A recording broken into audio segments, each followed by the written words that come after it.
काफी बनती है आजकल आपकी मुख्यमंत्री के साथ। कुलदीप बिश्नोई भी कह रहे थे कि ये मेरा भक्त नहीं है, मुख्यमंत्री का भक्त है। अनफिट लगते हैं आपको बीजेपी में कुलदीप बिश्नोई? जितना उनका इस्तेमाल हो सकता था उतना इस्तेमाल तो नहीं कर पाई बीजेपी। हिसार बीजेपी में अभी मंडल अध्यक्ष नाराज हो गए थे, आपके कई पदाधिकारियों ने एक साथ इस्तीफा दे दिया। तो कांग्रेस की तरफ से कहा गया, जिलाध्यक्ष की तरफ से, कि उनमें कुछ ठीक नहीं है, नाराजगी है और हम तैयार बैठे उनको लेने के लिए। कांग्रेस पार्टी तो चाहे वो इंतजार करती रहे, उनमें से एक मंडल अध्यक्ष को तोड़ के दिखा दे कांग्रेस पार्टी में, मान जाऊंगा।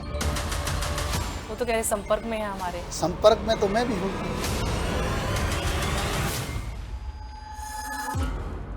नमस्कार, स्वागत है आपका। मैं आपके साथ तेज नैनमूर। आज हम खास बातचीत करेंगे नलवा से बीजेपी विधायक रणधीर पनिहार जी से। उनसे जानेंगे उनका राजनीतिक सफर अब तक का कैसा रहा, सरकार की नीतियां कैसे क्षेत्र के विकास में योगदान दे रही हैं और कैसे विपक्ष की राजनीति से सरकार सत्ता पक्ष मुकाबला कर रही है और आगे उनका अपने क्षेत्र के विकास को लेकर क्या विजन है। सबसे पहले सर, बहुत बहुत स्वागत है आपका।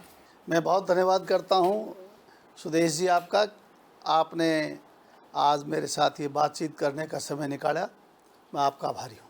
बहुत ज़रूरी था, क्योंकि आप जिस इलाके से आते हैं वहाँ से बड़े बड़े राजनीतिज्ञ निकले हैं हमारे, और वहाँ का विकास बताता है कि कैसे और आगे प्रदेश को बढ़ाया जा सकता है। तो विकास की जब बातें चल रही तो हम विकास पर ही बात करेंगे आपसे।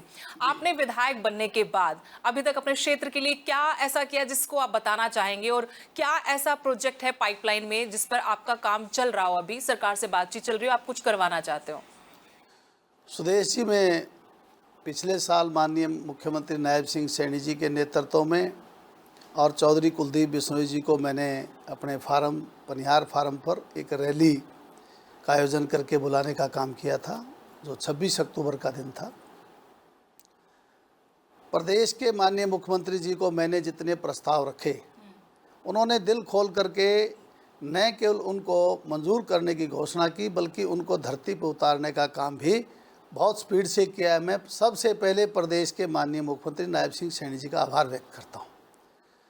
पिछले साल बहुत ज़बरदस्त बारिश थी, 29 साल बाद हरियाणा प्रदेश में इस प्रकार की बारिश आई, जिससे हमारा इंफ्रास्ट्रक्चर पूरे प्रदेश का हिल गया था। उसमें मेरे नलवा विधानसभा क्षेत्र के लगभग 28 गांव बाढ़ से इतने प्रभावित थे, वहाँ जान माल की ज़बरदस्त हानि होने की आशंका थी, परंतु प्रदेश के माननीय मुख्यमंत्री जी ने और हमारे भजन ग्लोबल के नाम से एक बहुत बड़ी संस्था है जो भव्य बिश्नोई जी चलाते हैं, और इसके साथ साथ गावड़ कंस्ट्रक्शन के जो मालिक हैं उनकी भी एक ऐसी संस्था है जो उन्होंने अपने दादा के नाम से, जयलाल जी के नाम से उन्होंने बनाई हुई है। मैं इसलिए कहना चाहता हूं कि सामाजिक संस्था हो और राज्य के प्रदेश के मुख्यमंत्री, उन्होंने मुझे इतना इलाके में आशीर्वाद दिया कि हमने वहाँ पे हर कोई ज़रूरतमंद जो चीज़ थी वो इन सब के सहयोग से न केवल पूरी की, बल्कि लोगों के बीच में जब माननीय मुख्यमंत्री जी गए, इतनी ज़बरदस्त नुकसान होने की आशंका को न केवल उन्होंने दूर किया, बल्कि लोगों ने उस बात का स्वागत किया इन हालातों में कि प्रदेश के मुख्यमंत्री जी को कि जी हम आपका आभार व्यक्त करते हैं। लोगों ने इसलिए कहा क्योंकि प्रदेश के मुख्यमंत्री जी की नीयत अच्छी थी। और काफी बनती है आजकल आपकी मुख्यमंत्री के साथ। कुलदीप बिश्नोई भी कह रहे थे कि ये मेरा भक्त नहीं है, मुख्यमंत्री का भक्त है। कुलदीप बिश्नोई जी ने इस प्रकार की बात नहीं की। कुलदीप जी, मैं और मुख्यमंत्री जी तीनों जब बैठे थे, हमारी औपचारिक बातचीत चल रही थी। कुलदीप जी ने कहा, ये ठीक है कि शब्दों में उन्होंने ये कहा था कि आजकल आपका खास है, हाँ। परंतु मुख्यमंत्री जी ने जो कहा कि नहीं, खास तो आपका ही है। अब आप थोड़ा सा क्लैरिफिकेशन कर दो। क्लियर बात है, मैं कुलदीप बिश्नोई भजनलाल परिवार से गहरा ताल्लुक रखता हूं, और राजनीतिक बात को छोड़ करके मेरा सामाजिक सरोकार जो है वहाँ से शुरू होता है, चाहे वो सरोकार राजनीतिक हो चाहे सामाजिक सरोकार हो। मैं और कुलदीप बिश्नोई और भजनलाल जी का परिवार एक हैं, इसमें कोई संदेह नहीं। परंतु प्रदेश के माननीय मुख्यमंत्री जी से कुलदीप जी का भी इतना एक गहरा लगाव है जितना मेरा है, उससे ज़्यादा है, और कुलदीप जी की वजह से ही मेरा लगाव माननीय मुख्यमंत्री के साथ है। मतलब वो धुरी बने, आप ये कह सकते हैं। इसमें आप कोई दोनों संदेह नहीं कि कुलदीप बिश्नोई एक राजनीतिक ताकत भी हैं, सामाजिक ताकत भी हैं और मेरा भाईचारा भी है, और उनकी वजह से ही प्रदेश के माननीय मुख्यमंत्री मुझे इतनी तवज्जो देते हैं, मेरे हलके का विकास करते हैं। और विकास चाहे किसान की बात हो, चाहे शिक्षा का क्षेत्र हो, चाहे हमारा स्वास्थ्य का क्षेत्र हो, चाहे किसी प्रकार के क्षेत्र में जो है योगदान जो देते हैं प्रदेश के मुख्यमंत्री, उसमें मैं चौधरी कुलदीप बिश्नोई का भी साथ। ये विधायकी तक आने में भी कुलदीप बिश्नोई का बहुत बड़ा योगदान है। नलवा से जहां पर रणबीर गंगवा विधायक हो, सिटिंग एमएलए आपके हों, उनकी सीट बदल दी, ये ताकत वहीं से आई थी सारी, आपको टिकट दिलवाई गई। सुदेश जी, मैं बहुत आभारी हूँ चौधरी कुलदीप बिश्नोई का। मैंने जब कांग्रेस से टिकट लिया उस वक्त मैं जब रणबीर गंगवा जी हम आमने सामने लड़ रहे थे, ईमानदारी से कहता हूँ मैंने को दिल्ली के दरबार में किसी के ऑफिस तक मैं नहीं गया था। मुझे तो टिकट के लिए टेलीफोन आया था कि आप अपनी टिकट ले जाइए। मैंने कुलदीप जी को जब कहा कि भाई टिकट की बात आपने कहीं की है, उन्होंने कहा क्यों, क्या बात हो गई। मैंने कहा मेरे पास टेलीफोन आया है टिकट के लिए। उन्होंने कहा जब टेलीफोन आया है तो आप एक टिकट नहीं, अनेकों ऐसी टिकटें थी जिन साथियों के नाम वर्णन नहीं करना चाहता, समय लगेगा। मैं उस वक्त मेरे हाथ से 8 टिकटें लेके आया था जो कुलदीप जी ने मुझे कहा था।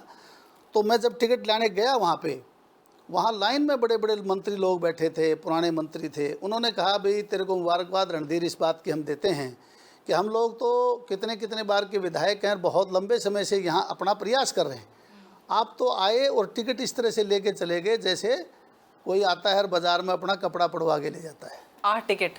8 टिकट। ये बीजेपी से नहीं, कांग्रेस की बात करें ना। इसी तरह से बीजेपी का भी मैं आभार व्यक्त करता हूँ कि चौधरी कुलदीप बिश्नोई जी ने मेरी जो पैरवी की है राष्ट्रीय नेतृत्व से, बीजेपी के और प्रदेश के नेतृत्व से, मुझे नहीं पता किससे क्या बातें की, परंतु टिकट के लिए मेरे पास टेलीफोन आया सुबह 8 बजे कि आपकी टिकट फाइनल है, अपनी टिकट ले जाइए। और नलवा से ही आपको कंफर्म कर दिया था? से ही मैं कहता हूँ कि आदरणीय भाई रणबीर गंगवा जी, हम पिछली बार लड़ रहे थे, इस बार हम बहुत बढ़िया तरीके से उन्होंने बरवाड़ा से चुनाव जीता है और हमने नलवा से जीता। इसमें चौधरी कुलदीप बिश्नोई का बहुत योगदान रहा है। मैं पुनः उनका आभार व्यक्त करता हूँ, इसमें कोई संदेह नहीं है। पार्टी का हर तरह से योगदान है, पार्टी नेतृत्व और प्रदेश का नेतृत्व हो, केंद्रीय नेतृत्व हो, बहुत ज़बरदस्त तरीके से उन्होंने हमारी मदद की। और ख़ास करके नायब सिंह सैनी जी ने आखिरी समय में मेरी एक बहुत बड़ी विशाल रैली की और रैली में चौधरी कुलदीप बिश्नोई साथ थे और बहुत शानदार रैली थी। उसी दिन मुख्यमंत्री जी ने कह दिया था कि आप विजयी होंगे। मनोहर लाल जी का कितना बड़ा रोल था इस टिकट बंटवारे में? देखो, क्योंकि सिटिंग एमएलए को बरवाला भेजना, उनकी तो सांसें अटक गई थी कि मेरी जीती हुई सीट मेरे से लेके आपको दे दी और मुझे बरवाला भेज दिया। और बरवाला पे राजनीति कैसे सब लोग जानते हैं। भारतीय जनता पार्टी एक ऐसी खूबसूरती है इनमें, वो अपना एक टिकटें नहीं कई टिकटें बदली, इसमें कोई संदेह नहीं। और उसका परिणाम भी अच्छा रहा। सब जगह मुझे लगता है जीत के ही आए हैं। जैसे हम लक्ष्मण यादव जी की बात करते हैं, वो भी जीत कर आए। कृष्ण बेदी जी का आप देखिए, रामकुमार गौतम जी का देखिए, रणबीर गंगवा जी का देखिए, मतलब बहुत सी ऐसी टिकटें हैं जो उन्होंने जो परिवर्तन किया तो वहाँ पार्टी को सफलता मिली है। मेरे क्षेत्र में मैं आभार व्यक्त करता हूँ जहाँ टिकट के मामले में केंद्रीय नेतृत्व का और प्रदेश नेतृत्व का। वहाँ प्रदेश का नेतृत्व ने जब मेरे को ये कहा कि आप 100% चुनाव जीतोगे, उस वक्त नायब सिंह सैनी जी ने अनेक प्रकार की बातें मेरे से की थी। वो चीज़ें हल्के के विकास की थी। मेरे नलवा हल्के का विकास चाहता हूँ मैं, इसके सिवाय कुछ नहीं चाहता। मैंने माननीय मुख्यमंत्री जी को कहा था, लोग मंत्रालय मांगते हैं, लोग मांगते हैं अपने बेटे की बड़ी कुर्सी मांगते हैं, अपने भाई की कुर्सी मांगते हैं। रणधीर पनिहार ना बेटे के लिए मांगता है ना अपने परिवार के लिए मांगता है। मैं मांगता हूं तो केवल नलवा के विकास की बात मांगता हूं और मांगता हूं तो केवल नलवा के लोगों की भलाई के लिए, कल्याण के लिए योजनाएं मांगता हूं। इसके सिवाय तो मैं सुदेश जी कहना चाहता हूं, मेरे को जो तनख्वाह मिलती है हर साल का मेरा हिसाब देख लेना, एक पैसा मैं अपने घर में उस पैसे को नहीं लगाता। चुनाव के वक्त मैंने कहा था, मेरे को जो राजनीतिक ताकत देंगे आप, जो आर्थिक ताकत आप देंगे, उस ताकत का इस्तेमाल मैं मेरे परिवार के भरण पोषण के लिए नहीं, मेरे परिवार के उत्थान के लिए नहीं, मैं नलवा हल्के के उत्थान के लिए उस पैसे को खर्च करूंगा। एक एक पाई जो सरकार के द्वारा मुझे दी जाती है, मैं एक एक पैसा जन कल्याण के लिए लगाता हूँ, अपने घर में एक पैसा नहीं लगाता। मैं केवल किसान हूँ, किसानी के सिवाय मेरे पास कोई काम नहीं, ना मेरे पास पेट्रोल पंप है, ना गैस एजेंसी है, ना मेरे पास उद्योग है। केवल हम किसानी करते हैं और खेतों में जो उत्पादन हमारा होता है उससे हम अपना भरण पोषण करते हैं। और मेरे को जो लोगों ने ताकत दी थी, मैंने उस ताकत का इस्तेमाल मेरे परिवार के उत्थान के लिए नहीं किया है। आपको टीस रही थोड़ी सी, आप तो जीत गए लेकिन भव्य बिश्नोई हार गए आदमपुर से, उसका रीजन आप समझ पाए आप लोग? उस हार का पारिवारिक सीट जहां से हमेशा जीतते ही रहे। समझता हूँ कई बार जो है गलतफहमी हो जाती है। मैंने इस बार जो देखा वो ये है कि सोच भी नहीं सकते थे कि भव्य बिश्नोई चुनाव हार सकते हैं, और ये एक तरह से एक्सीडेंट है। एक्सीडेंट कोई पूछ के नहीं होता, पता नहीं कब किसके साथ कैसे, चाहे राजनीति हो चाहे अन्य क्षेत्र हो, एक्सीडेंट हो जाता है। आज आदमपुर के लोग जो हैं उनके मन में ज़बरदस्त पश्चाताप है और वो समझते हैं कि भव्य बिश्नोई अगर चुनाव जीते तो कांग्रेस विधायक काम नहीं करवा रहे, आप ये कह रहे हैं? वो भी तो साधारण इंसान, साधारण बैकग्राउंड से आकर चुनाव जीता उन्होंने। मैं ये नहीं कहता, उनका खुद का मैं नहीं समझता कि कोई ज़्यादा वहाँ पे किसी प्रकार का आना जाना ही नहीं था, कभी उनका जाना आना नहीं था। परंतु चुनाव में कई बार परिणाम इस प्रकार के आ जाते हैं, बड़े नेता के खिलाफ भी वोटिंग हो जाती है, परंतु वहाँ पे जो वोटिंग हुई वो कई प्रकार के हालात इस प्रकार के बने कि लंबी चर्चा हो जाएगी उसमें। ये एक एक्सीडेंट मानता हूँ। अभी ठीक है बीजेपी के साथ कुलदीप बिश्नोई परिवार का रिश्ता, जो बीच में काफी खटास उठापटक सुनी हमने, काफी नाराजगी दिखी, कई बार कई मौके ऐसे आए जब वो नाराज भी दिखे, कहा भी, कई जगह कहा भी नहीं, और अनदेखी भी देखी हम लोगों ने। कुलदीप बिश्नोई जी की अनदेखी की बात जहाँ तक आप करते हैं, वो मैं उसमें आपके साथ अपना सरोकार नहीं रखता।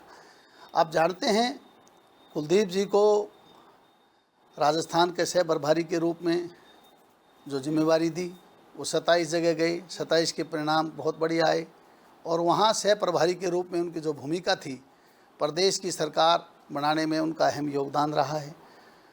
ये राष्ट्रीय स्तर का फैसला था राजस्थान जैसी स्टेट में उनकी जिम्मेवारी देना, और इसी तरह से हरियाणा प्रदेश में भी चुनाव के वक्त उनको जो ड्यूटी दी गई थी, इलेक्शन मैनेजमेंट कमेटी के चेयरमैन के रूप में वो थे। प्रदेश में उनकी अहम भूमिका रही है। अनेकों अवसर ऐसे आए हैं जहां भव्य बिश्नोई जी को अवसर दिया, कुलदीप जी को अवसर दिया।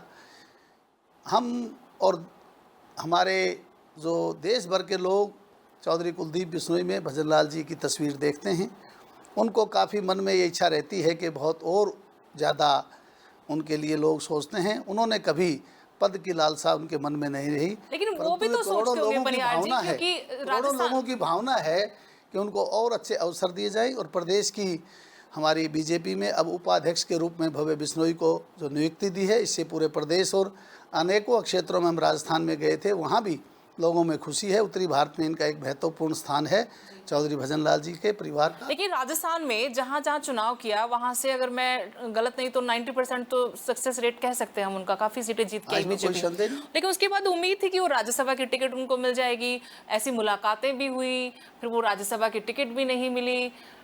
ये राष्ट्रीय नेताओं का अपना निर्णय है, क्या सोच है उनकी, मैं इस विषय में कुछ नहीं कह सकता। परंतु जहाँ तक कुलदीप बिश्नोई के व्यक्तित्व की बात है, मैं आप फिर बताना चाहता हूं कि उत्तरी भारत में चौधरी भजन लाल जी का जो स्थान था, उसी स्थान को आज पूर्ण रूप से जो बनाए रखे हुए हैं वो कुलदीप बिश्नोई आज भी हैं। हम राजस्थान के दौरे में लगभग 4 बार अभी मैं गया था, अनेकों जगह उनके बहुत ज़बरदस्त स्वागत हुए हैं। और चुनाव के वक्त जिस वक्त मैं उनके साथ था, तब भी मैं देखता था एक दिन के नोटिस पे हजारों की संख्या में भीड़ होती थी और उनके परिणाम भी। नहीं, ये बात तो हरियाणा में भी हो सकती है सर, क्योंकि हरियाणा में भी उनका उतना ही प्रभाव है, लेकिन हम वैसी पोजीशन, वैसे पावर बीजेपी, हरियाणा बीजेपी में उनकी नहीं देख पा रहे। वो ज्यादा निकलते नहीं, हाल फिलहाल तो वो दौरे पर कर रहे हैं, लेकिन पार्टी की तरफ से उनको ऐसा नेतृत्व अभी तक हमने नहीं देखा। भीड़ तो वो यहाँ पर भी जुटा सकते हैं। पार्टी नेतृत्व की जो सोच है वो बड़ी सोच होती है। उन्होंने क्या सोच रखा है क्या नहीं, इस विषय में मैं सुदेश जी क्या कह सकता हूँ। जन भावना है कि चौधरी कुलदीप बिश्नोई को और अगर ताकत पार्टी दे, संगठन में दे, सत्ता में दे तो और बेहतर न केवल हरियाणा में बल्कि उत्तरी भारत में भी हो सकता है, इसमें कोई संदेह नहीं है। अनफिट लगते हैं आपको बीजेपी में कुलदीप बिश्नोई? मुझे तो कभी नहीं लगा कि वो अनफिट हों, अनकन्वीनियंट हों। वो जब जब भी ज़रूरत होती है पार्टी को, कुलदीप बिश्नोई और उसका परिवार जितना उनका इस्तेमाल हो सकता था उतना इस्तेमाल तो नहीं कर पाई बीजेपी। मैं फिर इसको लंबी चर्चा नहीं करना चाहता। मैंने एक दो टूक शब्दों में आपको कहा है कि देश और प्रदेश की जनता चाहती है कुलदीप बिश्नोई कभी पद के भूखे नहीं रहे। आपने देखा कांग्रेस में रहते हुए भी उनको अनेक प्रकार के जो अवसर प्रदान करने के लिए केंद्र के नेतृत्व ने उनको कई बार प्रार्थना की थी, परंतु उन्होंने नहीं माना। और एक अवसर ऐसा भी आया था जब 6 विधायक लेकर के हम गए थे विधानसभा में, हमारे 5 विधायक पार्टी का साथ भी छोड़ गए थे और कुलदीप जी को इस बात का इल्म भी था कि भाई अगर इनके साथ हम अलायंस नहीं करेंगे तो हो सकता है लोग छोड़ जाएं। कुलदीप जी दृढ़ संकल्प था उनका, ईमानदार व्यक्तित्व है उनका और वो ना कभी झुके ना कभी रुके और आगे बढ़ने की उनकी एक अक्षमता है, उनमें जोश है, उनमें उनका रुतबा है। वो लगातार प्रयास करते रहते हैं कि और बेहतर करने का। ऐसे स्थिति में भी उनका मनोबल कभी गिरा नहीं। रेखा शर्मा का जो विवाद था, पूर्व मुख्यमंत्री स्वर्गीय भजनलाल को लेकर जो स्टेटमेंट दी, उससे काफी आहत हुए कुलदीप बिश्नोई और उनसे ज्यादा आहत उनकी बिरादरी हुई, आम लोग, उनके वर्कर हुए। आप लोगों को भी दुख हुआ होगा। उसके बाद जो डैमेज कंट्रोल तो हुआ, लेकिन अभी भी कार्यकर्ताओं में और खुद हमें लगता है कुलदीप बिश्नोई के चेहरे पर वो भाव नहीं दिखता। क्या पार्टी ने उस वक्त भी साथ नहीं दिया उनका अच्छे से? सुदेश जी, वो इस प्रकार का वाक़ा था, अचानक तौर पे हुआ। उसमें रेखा जी ने बहुत अच्छे शब्दों में चौधरी भजनलाल के प्रति सम्मानित बातें कही हैं और ये मुद्दा वहीं ख़त्म हो गया था जिस दिन रेखा जी ने बातें कही। प्रदेश के नेतृत्व और देश के नेतृत्व ने भी उसको बड़ा बहुत नज़दीक से देखा और उसको उस बात को वहीं मैं ये कहूँ कि उसको बहुत ठीक सुंदर ढंग से कर दिया गया था। उसका अब इस वक्त चर्चा करने की आवश्यकता इसलिए नहीं समझता कि जो बात वो ख़त्म हो गई है। नहीं तो उस वक्त कुलदीप बिश्नोई जी को तो स्वाभाविक बात है, उनके पिताश्री थे, उनको पीड़ा होनी स्वाभाविक थी, परंतु उससे ज़्यादा पीड़ा देश के 36 बिरादरी के लोग, न केवल उनकी बिरादरी बल्कि सब लोगों को ये पीड़ा थी और वो बात जो डाइजेस्ट नहीं हो रही थी, लोगों को पीड़ा थी, इसमें कोई संदेह नहीं। मैं रेखा जी का भी बहुत धन्यवाद करता हूं कि उन्होंने बहुत समझ के उस बात को गंभीरता से लिया और बहुत अच्छे तरीके से उन्होंने लोगों की जो भावनाओं के अनुरूप फैसला लिया। मैं उनका भी आभार व्यक्त करता हूं। लेकिन ऐसा मानते हैं कि 10 अप्रैल 2024 में मनोहर लाल ने एक मंच से बिना नाम लिए चौधरी भजनलाल को कुछ ऐसी बातें कह दी, उसके बाद रेखा शर्मा इजी टारगेट है बिश्नोई परिवार? नहीं, कभी भी खट्टर साहब ने कभी भी स्वर्गीय चौधरी भजनलाल जी के लिए ऐसी कोई बात नहीं कही। तो फिर कुलदीप बिश्नोई चुनाव प्रचार में क्यों नहीं दिखे हमें? लोकसभा जहाँ उनकी ड्यूटियां लगाई गई, जहाँ ड्यूटी लगाई गई वहाँ गए, जहाँ ड्यूटी लगती है बीजेपी में वहीं जाया जाता है। बिना ड्यूटी के तो आप समझते हो बीजेपी एक अनुशासित पार्टी है, बिना ड्यूटी के तो कोई काम करता नहीं, ड्यूटी के अनुसार काम करते हैं। और जहाँ तक मैं समझता हूँ कुलदीप बिश्नोई जी की जो ड्यूटियाँ लगाई गई वहाँ अच्छे परिणाम आए, इसमें कोई संदेह नहीं। उन्होंने मेरी टिकट के लिए भी कहा था टिकट बांटते समय, और गंगवा साहब के लिए भी कहा था कि दोनों टिकटें इस तरह से बांटते हैं, 100% 20-20 हज़ार से चुनाव जिता करके लाऊंगा। उन्होंने वहाँ केंद्रीय नेतृत्व के सामने कहा था, वो पूरा करके भी दिखाया, वो पूरा करके दिखाते भी हैं। अब बात करते हैं हम हिसार की, हिसार बीजेपी की बात करते हैं। हिसार बीजेपी में अभी मंडल अध्यक्ष नाराज हो गए थे, आपके कई पदाधिकारियों ने एक साथ इस्तीफा दे दिया। तो कांग्रेस की तरफ से कहा गया, जिलाध्यक्ष की तरफ से, कि उनमें कुछ ठीक नहीं है, नाराजगी है और हम तैयार बैठे उनको लेने के लिए। मैं कहना चाहता हूँ कि लोग इस्तीफे की बात करते हैं, एक पत्रकार भाई ने मुझे नहीं कहा, मैंने उस दिन भी चैलेंज किया था कि कोई भी इस्तीफा लेकर के कोई व्यक्ति तो आया होगा कि हमारा इस्तीफा है और ये मैं आपको देता हूँ। मेरा आज भी चैलेंज है किसी पत्रकार साथी से कि वो इस्तीफा जो था मैं समझ नहीं पा रहा किस तरह का इस्तीफा था। कोई भी साथी ये नहीं कहता मैंने इस्तीफा दिया था, मतलब सब कुछ ठीक है हिसार बीजेपी में। कोई पत्रकार ये नहीं कहता कि मेरे को इस्तीफा दे के गए थे।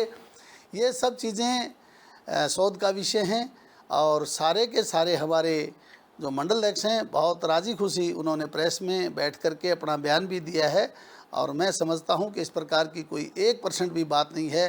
कांग्रेस पार्टी तो चाहे वो इंतज़ार करती रहे, उनमें से एक मंडल अध्यक्ष को तोड़ के दिखा दे कांग्रेस पार्टी में, मान जाऊंगा। वो तो कह रहे संपर्क में है हमारे। संपर्क में तो मैं भी हूं उनके। एक आपने जो स्टार्टिंग में बात की थी अपने इलाके में, वाकई में हमने तो पैदा होने के बाद ऐसी बाढ़ देखी पहली बारी थी, अब पूरा इलाका डूब गया था। लेकिन उससे पहले मुझे एक चीज़ ध्यान है कि डेप्यूटी स्पीकर हमारे गए थे, नलवा के कुछ गांव में भी वो गए थे, तो ड्रेनेज को लेकर उन्होंने भी मुद्दा उठाया था। क्या अफसरशाही भी एक बड़ा कारण है जो विकास के काम नहीं हो पाते, या फिर हमने उस इलाके में ऐसी तबाही देखी कि सफाई नहीं, वक्त पर काम नहीं हुए? सुदेश जी, मैं सभी अधिकारियों को तो इस प्रकार की बात नहीं कह सकता, वो तो एक आध तो हर जगह एक्सेप्शनल केस मिल जाता है, कहीं कोताही होगी, परंतु प्रदेश का नेतृत्व तो इतना मजबूत है कि वहाँ कोताही होने नहीं देता। इत्फाकिया तौर पे 29 साल बाद ये इतनी ज़बरदस्त बाढ़ आई है। परमात्मा कोई प्रकोप कर दे, उसके सामने व्यक्ति कुछ नहीं होता। फिर भी प्रदेश की सरकार, और 2 मैंने ऐसे लोगों के नाम लिए आपके सामने, भजन ग्लोबल जी के नाम से, लेकिन संत रामपाल का नाम आप भूल गए। संत रामपाल जी का मैं आभार व्यक्त करता हूँ। मैंने कि अपने पूरे इलाके में वो सबसे पहले मदद के लिए पहुंचे। नहीं, मैंने सबसे पहले तो मैं नहीं कह सकता, सबसे पहले हमारी भजन ग्लोबल जी के नाम से जो हमारी संस्था है, जो भव्य बिश्नोई चलाते हैं, और गावड़ कंस्ट्रक्शन के मालिक हैं, मैं उनका बहुत आभार व्यक्त करता हूं, जिन्होंने पाइप, मोटरें, भोजन, कपड़े, अनेक चीज़ें उपलब्ध करवाया करके हमारे इलाके को जो बहुत शानदार तरीके से मदद करने का काम किया है, मैं उनका बहुत आभार व्यक्त करता हूं। प्रदेश के माननीय मुख्यमंत्री जी का मैं बहुत आभार व्यक्त करता हूं, जिन्होंने अधिकारियों को कह करके दिन रात लगातार हमारी ड्रेन पे खड़े होकर के जिस तरह से लोगों की जान माल की रक्षा की है, मैं उनका आभारी हूँ। मैं अनेक प्रकार की ऐसी योजनाएँ जो प्रदेश के मुख्यमंत्री ने बाढ़ के बाद हमारे को दी, जिससे हमारे नलवे का बहुत विकास हुआ है। खास करके मैं कहना चाहता हूं, जैसे डाबड़ा रोड है हमारा, हिसार से डाबड़ा की तरफ जो रास्ता जाता तो शाम से, वहां से और गंगवा तक अंदर ही अंदर एक रजवाया है, रजवाया के ऊपर से उन्होंने एक ऐसी योजना बनाई जिससे बहुत चौड़ा रोड निकलेगा। उसका पैसा मंजूर हो गया है, टेंडर हो गया है, और बहुत जल्दी वो बनेगा, जिससे वहाँ के किसान की माली हालत, जहाँ पानी रजवाए से जो ना वो लाभ होगा वो एक अलग बात है, सड़क बनने से लोगों की ज़मीनों की कीमतें आसमान छूने लगेंगी। 1 करोड़ वाली ज़मीन 10 करोड़ की हो जाएगी। इस इलाके की माली हालत। और हम आपका बहुत बहुत आभार जताएंगे कि आपने इतना कीमती वक्त निकाला, और उम्मीद है कि जैसा आप काम कर रहे हैं और मुख्यमंत्री का सहयोग आपको मिल रहा है, वो आपके इलाके के विकास के लिए मिलता रहे, क्योंकि जनता उम्मीदों पर ही किसी का चुनाव करती है। और जैसा कि मैंने कहा कि सिटिंग एमएलए को हटाकर आपको वहां से टिकट दिया गया, फिर आप विधायक भी चुनकर आ गए, तो आपकी जवाबदेही जनता के साथ साथ पार्टी को लेकर भी है, कि पार्टी की तरफ से उधर कुलदीप बिश्नोई परिवार को भी, क्योंकि आप काम करेंगे तो शायद वहां पर फिर से जड़ें मजबूत होंगी और आप लोगों को फायदा होगा। बहुत बहुत शुक्रिया सर। बहुत धन्यवाद आपका। अनेक प्रश्न पूछे आपने, तीखे सवाल भी पूछे, कुछ तीखे रह गए, वो अगली बार के लिए रखा मैंने। है कि मैं सही बात करता हूँ, बनावटी बात नहीं करता, और कभी भी आइए, आपका स्वागत है, और जनता के दरबार में रहने वाला व्यक्ति हूँ, सीधी बात करता हूँ। जी बहुत बहुत धन्यवाद सर।